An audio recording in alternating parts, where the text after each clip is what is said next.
It's me again. This is going to be a short addendum to our Chapter 1 videos looking at effective teaching.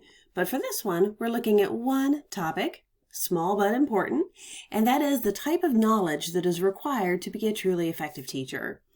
So we're going to see there are 4 basic types of knowledge. We're going to be seeing how each one connects to not only your licensure exams, but also the types of courses you'll be taking while you're in the College of Education. And as you can see by my bright yellow arrow, we're going to be starting with content knowledge. So what is content knowledge? I had a picture of books out. Well, this is more than book smarts. This is about knowing your subject. So if you're going to teach history, how well do you know history? If you're going to be teaching physical science, how well do you know physical science? And content knowledge is so much more than just reading a book. Anyone can pick up a textbook and read it and tell you what's in it. But true content knowledge of a teacher includes other things like, let me get my little laser pointer out here. Subject matter in relation to students' age. So based upon what grade they're in, what should they know? And what should they know by the end of the year to get them ready for the next grade level? The connection of your content to other subject areas. Okay, so how does science relate to history? Like the discovery of astronomy and how that related to what was happening during those historical time periods. How writing can relate to other subjects and the types of writing you need for other types of occupations. How math can connect to science, okay? Also, what do you know about current research in the field? How good are you at coming up with examples connecting to your content? Okay, so all of this connects to this idea of how well do you know your subject. Here's a quick video from Modern Family.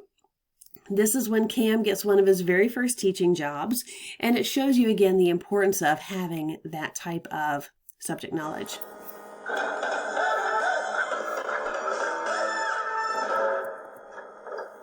Good morrow. Well, what is all this strange garb you adorn? Are you trappers from the Canadian provinces? Are you here to sell your beavers? Who are you? The 64 pence question. I crossed the Delaware during the Revolutionary War. I spent a brutal winter in Valley Forge. Who am I? I have no idea. I swear I don't know who this man is. I'm George Washington, of course. Our syllabus says we're supposed to cover Native Americans on the eve of colonization. Yes, Native Americans, Indians, a majestic, peaceful people who lived off the land and cried when they saw litter. The textbook says many tribes were often at war with allegiances shifting all of the time. Shifting all the time. So, were the Indians friends with the colonists or not? Ah, yes. I know one Indian who was friends with a construction worker, biker, and traffic cop. Nothing? Seriously nothing? Okay, your parents are going to love that joke. Okay, so he's funny, he's enthusiastic. Sure, he'd be fun to have in the classroom, but would you trust him to teach you American history? I'm not so sure. I mean, obviously the teacher should know more than the student and also have that expert level of content knowledge. So content knowledge is one. The second one we're going to be looking at is down here, pedagogical content knowledge. Okay, let's break apart those words. So we already know what content knowledge is. Do you know your subject? Pedagogy is looking at teaching. So this type of knowledge is looking at, do you know how to teach your subject area? Let's get that in our notes. So pedagogical content knowledge, subject-specific teaching skills or teaching methods. So you've probably noticed when you look at the curriculum you'll be taking that there are some methods courses. Those are the ones that are getting at pedagogical content knowledge. So again, we know content is your subject matter. Pedagogy, fancy word for teaching. So do you know how to teach your subject? Well, think about it. It makes sense. You teach different subjects different ways. How do you teach math?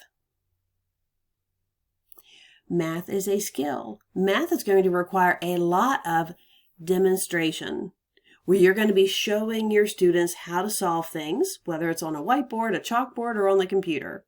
You show them how to do it, they observe, and they imitate. Math also requires a lot of hands-on activities and a lot of manipulatives, right?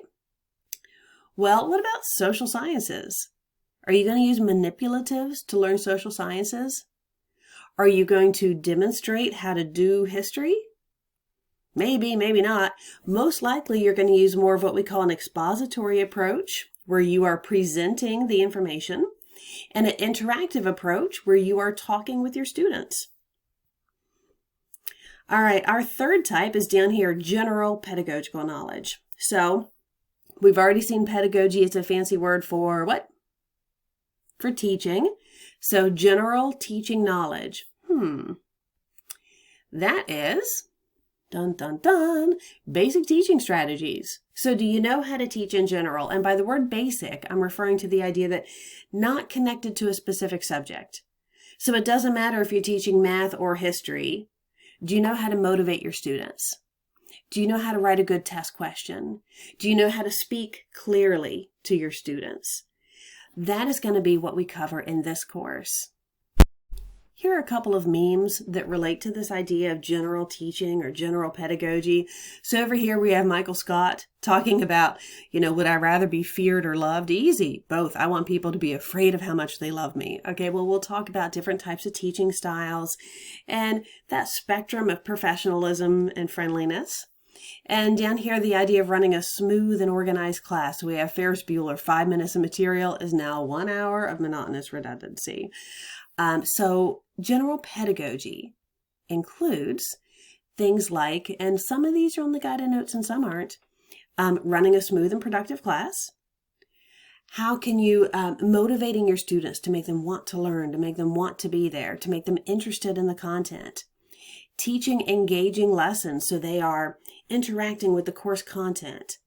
Writing good assessments, whether it's test questions or homeworks, and communicating clearly. You can see all of these run across all subjects. Whether you're teaching math, history, PE, or art, everybody needs to be able to do these things well. So if you're looking at these things in a Venn diagram approach, if you're a visual learner, this might help.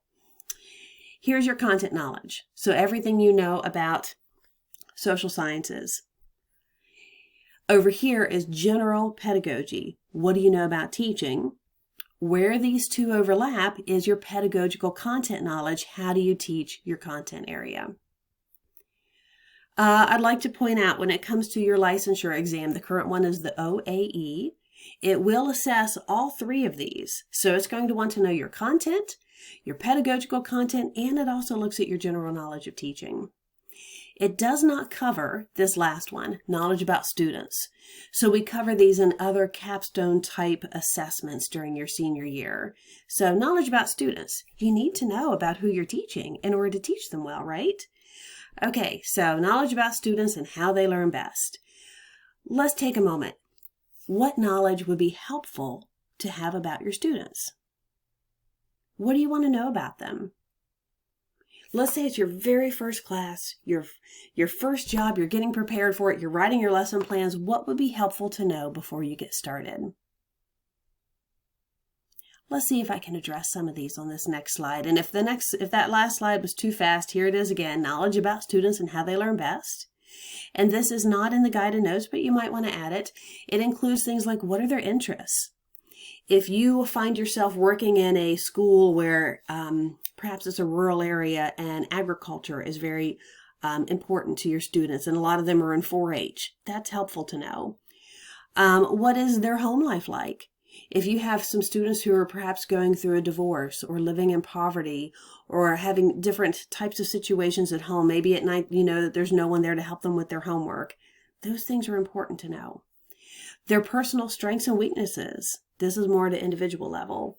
Their previous knowledge. So what do they know coming into the classroom? All the little things about your students are going to help you better understand them. And the list could go on and on and on. Here's an example. So this was my daughter's first year of first grade. She is an extremely anxious student and she really has difficulty with school. And her teacher sent me this message and I just love this. She said, I hope Sarah's enjoying school at St. Mary's. She seemed more comfortable today. Let me know of a time we could get together or talk. I would love to learn more about Sarah, her interests, and everything there is to know. I feel like the more I know about each student, the better I can teach them. How sweet is that?